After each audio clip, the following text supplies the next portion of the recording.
මෙතනට පේනවා කොළපත නැල්ල.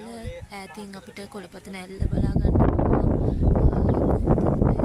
ඉස්සරහට යනවා කොළපත නැල්ල තියෙන තැනට. මෙන්න මේ පැත්තෙන් කොළපත නැල්ල තියෙනවා. ඊට පස්සේ කඳුපන්තිය වට වෙච්ච මන්දාරම් නුවර ටවුන් එක අපිට බලා ගන්නත් පුළුවන්. අහලා පැත්තෙන් තියෙන මන්දාරම් ටවුන් එක. හරිම ලස්සනයි කියනවා නම් මන්දාරම් නුවරට ඇවිල්ලාම බලන්න ඕනේ මෙහි තියෙන ලස්සන. ඒ කියන්නේ මීදුමෙන් වට වෙච්ච තනිකර කඳු කරයක්ම තමයි තියෙන්නේ. ගොඩාක් සීතල දේශගුණයක්. පුදුම ආසිතන මම දැන් අද ඉස්සරහට යනවා කොළපත නැල්ල. තවත් අපිට බලා ගන්න තියෙන මන්දාරම් නුවර විශේෂ දියැලි කීපයක්ම බලන්න යනවා. ඒ ටික ඔක්කොම අද කොහොමද කියලා අපිට ඉස්සරහට දැක ගන්න පුළුවන්. එහෙනම් බලමු කොහොමද කියලා මන්දාරම් නුවර තියෙන ලස්සන.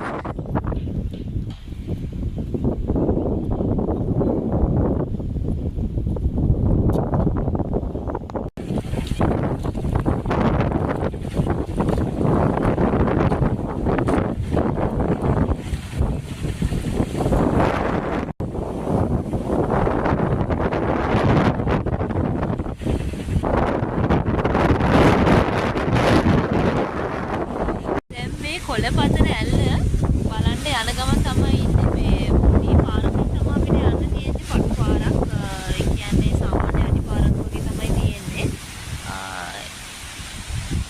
මේ වගේ මම ඉස්සරහට යනකොට වීඩියෝ වල මම ඉස්සරහට පෙන්නන්නම් කොහොමද කියලා. මේ හරියටම මේ පොඩි පින්නක් එක්ක පොඩි මේ වැස්ස කියන්නේ ලොකුවට නැහැ. කුලඟත් එක පොඩි පින්නක් තමයි තියෙන්නේ. ඉතින් අපි ඉස්සරහට යමු. ගිහිල්ලා බලමු කොහොමද කොළපත නැල්ල ලස්සන කොහොමද කියලා.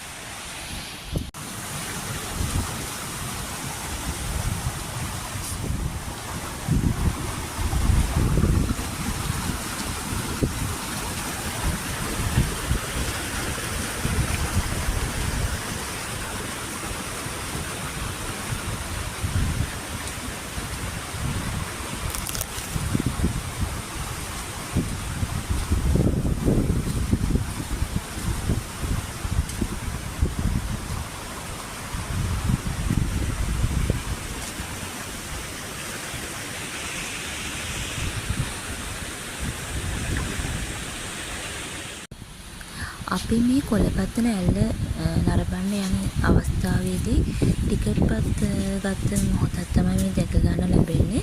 එතනදී අපි ටිකට් එකක් ගත්ත 150ක මුදලක් තමයි අපිට ගියේ. දැන් බලමු එතනින් ඉස්සරහට කොහොමද මේ ටික යන්න තියෙන්නේ කියලා. මේ ඔයාලට දැක ගන්න ලැබෙන්නේ මේ රක්ෂිත වනාන්තරයට ආවේනික සත්වයන්ගේ තියෙන රූප සටහන. දුර ඉඳලා ආවේ මේ කොළපත නැල්ල ලස්සන බලන්නම තමයි.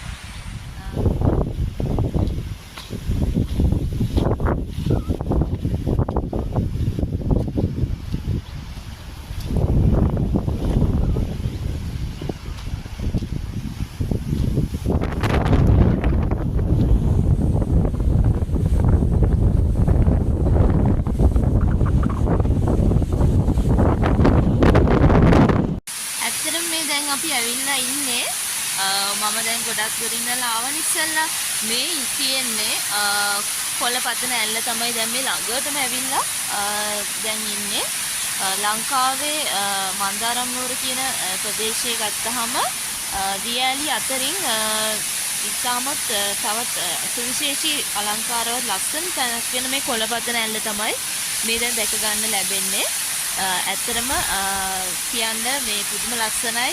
දැන් මේ වෙලාවේ පොඩි පොදයකුත් වැටෙනවා. මොකද මේ අද දේශගුණය සාමාන්‍ය සැරින් සැරේ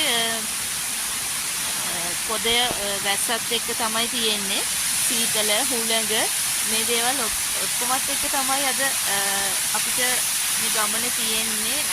ලස්සන විඳ ගන්න ඇත්තටම තියෙන්නේ. පුදුම ලකට ඇල්ලෙන් වැටෙනේ ශබ්දය ඒවා ඇත්තටම අහන් ඉන්න ආස හිතෙනවා. මේ වටේටම තියෙන්නේ රක්ෂිත වනාන්තර.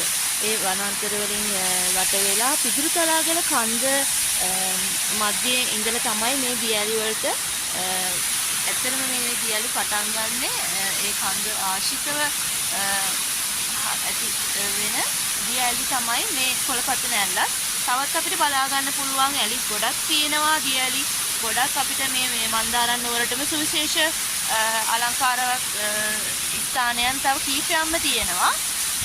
අපි ඉස්සරහට බලමු ඒ ඇල්ලවල් මොනවද කියන එකත්. මේ දැන් ඇවිල්ලා ඉන්නේ ඇතිනිවැල ඇල්ල ළඟට. අඩි 50කින් යුක්ත උසකින් තමයි මේ ඇල්ල පිහිටලා තියෙන්නේ. ඉතින් මේ ඇතිනි යකගේ දලය ආකාරයෙන් තමයි මේ කඩාගෙන හැලෙන්නේ දිය ඇල්ල. ඒ නිසා ඇතින්නකගේ දලය ආකාරයෙන් කඩා හැලෙන ඇල්ල ඇතිනිවැල ඇල්ල ලෙසත් මේ ඇල්ල උඩ ඉඳලා ඇතින්නියක් බිමට වැටුණා කියන දෙයත් එක්ක ඇතිනි වැටුණු ඇල්ල ඇතිනිවල ඇල්ල ලෙසත් නම් කෙරිලා තියෙනවා ජනප්‍රවාදයේ. ඉතින් ඔයාලට දැක ගන්න පුළුවන් හරිම ලස්සනයි ඇතිනිවල ඇල්ලත්. මේ වෙලාවේ නම් ඇත්තටම වහින්නෙත් නැහැ. හරිම නිදහස් පරිසරයක් තමයි මෙතන තියෙන්නේ. බලන්න ආස හිතෙනවා. බලන්න මේ ආවට ලස්සන වලත් කොහොමද කියලා.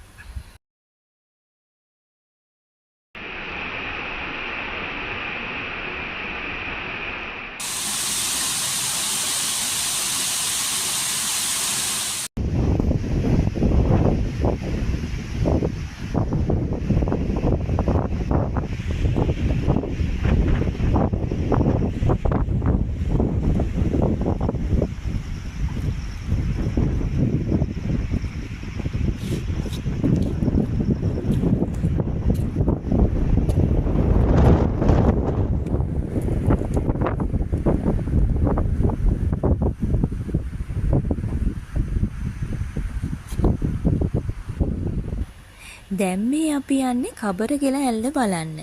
දැන් කිලෝමීටරයක් විතර දුර දැන් අපි පයින් ආවා. බලමු ඉස්සරහට කොහොමද කියලා. ඔයාලට පේනව නේද මේ දෙපැත්තෙන්ම අපිට දැක ගන්න තියෙන තේවතු තමයි. ඉතින් ඇත්තටම කියනවා නම් මේ බලාගෙන යනකොට ඉස්සරහට හරිම හිතට සතුටක් දැනෙනවා. මේ වගේ තැනකට ආවහම හිත මේ නිදහසේ අපිට මේ ගමන් කරන්නකොට ඒ දේ ඇත්තටම ඇවිල්ලා බලන්න ඕන. මම කියවනේ දැන් මේ දෙපැත්තෙම තියෙන පාර දෙපැත්තටම තේවතු තියෙන්නේ. සාමාන්‍යයෙන් ඉංග්‍රීසි පාලනය කරපු කාලයේ ලංකාව ඉංග්‍රීසි පාලනයේ යටත්ව තිබිච්ච කාලයේදී පසුව ඉංග්‍රීසියෙන් තමා තේවතු වගා කිරීම සිදු කරේ. එයත් ඒ කාල සීමාවේ වගා කරපු තේවතු තමයි මේ දැනටත් නඩත්තු කිරීම හරියට සිදු නොවිච්ච නිසා ඒ තේගස් විශාල විදියට කියන්නේ කඳ කොටස විශාල හැදිලා තියෙනවා. අපි සමහර තැන්වල දැක්කා. ඔයාලට පේනව නේද? දැන් අපි බලමු මේ වටේටම තියෙන කඳු පන්ති තමයි ඔයාලට ඔය පේනවා. මීදුම සම්පූර්ණයෙන්ම මීදුමෙන් පිරීලා තමයි තියෙන්නේ. හරිම සීතලකුත් තියෙනවා. මේ දැන් ටික ටික ලන් වෙන්නේ කබරගල ඇල්ල පැත්තට තමයි. අර පේන්නේ තියෙන්නේ ඈතින්. අපි බලමු ළඟට ගිහිල්ලා.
හරිම ලස්සනයි ඇත්තටම මෙතනත්. මේ දැන් අපි ඇවිල්ලා ඉන්නේ මන්දාරම් නුවරට ආවට පස්සේ තුන්වෙනි ඇල්ල තමයි කබරගල ඇල්ල. අපිට තව එක දිය ඇල්ලක් තියෙනවා බලන්න. මෙතන උඩට ගිහිල්ලා අපි බලමු අපිට යන්න පුළුවන් මෙතනින් උඩට ටිකක් උඩ හරියට ගියාම අපිට තව ටිකක් කබරගල ඇල්ල ළඟටම යන්න පුළුවන්. අපි බලමු එහෙනම් උඩට ගිහිල්ලා. තව මට ඔයාලට කියන්න හිතෙන දෙයක් තමයි මේ කඳුකර ආශිතව පිහිටලා තියෙන මේ දිය ඇලි ඇත්තටම ජල පෝෂණාගාරයක් වෙනවා. පෝෂකයක් වෙනවා. ඒ මොකද කියනවනම් දැන් අපේ ලංකාවේ ගත්තහම අපි කඳුකර ප්‍රදේශයෙන් තමයි පටන් ගන්න පිදුරු තලාගල කඳු වැටිය. ඒ ආශිතව පටන් ගන්න දිය ඇලි තමයි මේ ලංකාවේ ඊට පස්සේ ගංගා හරහා මුහුදට ගලාගෙන යන්නේ. ඉතින් මධ්‍යම කඳුකරේ තමයි මූලාරම්භය වෙන්නේ මේ දිය ඇලිවල. ජෛව විවිධත්වය ඒ දේවල් වල තියෙන අලංකාරවත් බව ඇත්තටම කියනවා නම් මේ පරිසරයේ තියෙන සුන්දරත්වය විඳගන්නදී අපිට හිතෙනවා අපේ ලංකාව මොනතරම් සුන්දරද කියලා.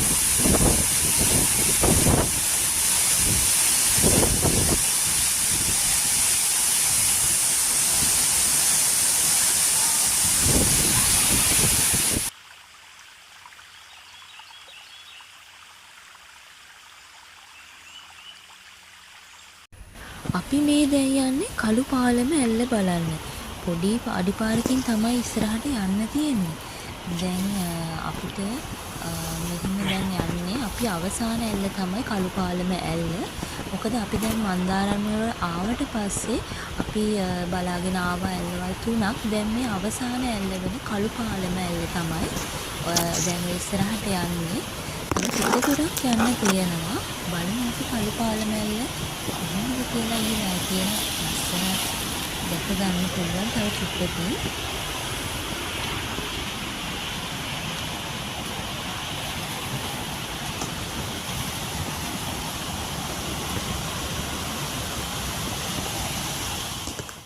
මේ දැන් දැක ගන්න තියෙන්නේ කළු පාලම ඇල්ල. ඔයාලා බලන්න දැන් අපි දියඇලි තුනක් මේ වෙනකොට බලාගෙන ආවා. මට හිතුණ දෙයක් තමයි ඒ අතරින් කුඩාම ඇල්ල ලෙස තමයි කළු පාලම ඇල්ල පේන්න තියෙන්නේ. මොකද අනිත් දියඇලි වල උස මට්ටමෙන් වැඩි. දැන් අපි මේ ගමනේ අවසානයේටම ඇවිල්ලා තියෙන්නේ.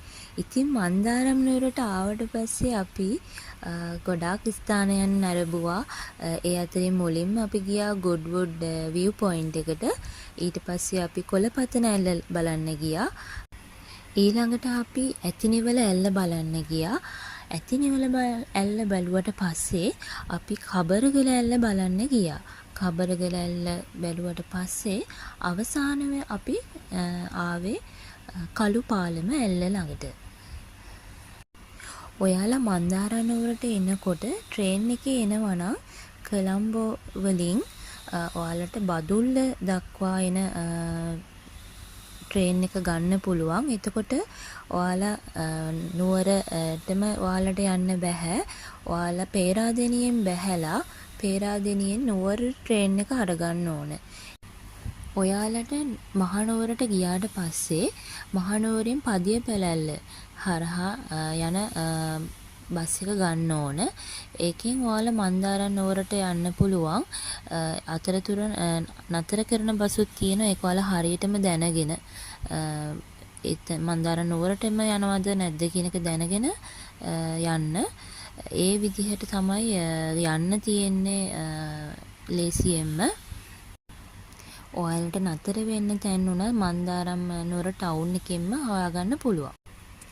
ඉතින් ඔයාලත් මං කියන්නේ මන්දාරම් නුවර ගිහිල්ලා මේ ලස්සන තැන් ටික බලා ගන්න. ඇත්තටම හිත නිවන තැන් ටිකක් තමයි මේ හැම දෙයක්ම අපිට දැක ගන්න පුළුවන් වෙලාවේ අපි ඇත්තටම ගිහිල්ලා බලන්න ඕන. ඉතින් ඔයාලා හැමෝටම ගොඩාක් ස්තුතියි මේ වීඩියෝ එක බැලුවට. ඉතින් ඔයාලා දැනුම මාවත ඔස්සේ channel එක subscribe කරලා තියාගන්න. තවත් මේ වගේ ලස්සන තැනක් බලන්න ගිය දවසට මම ඔයාලට ඒ වීඩියෝ එකත් අරගෙන එන්නම්.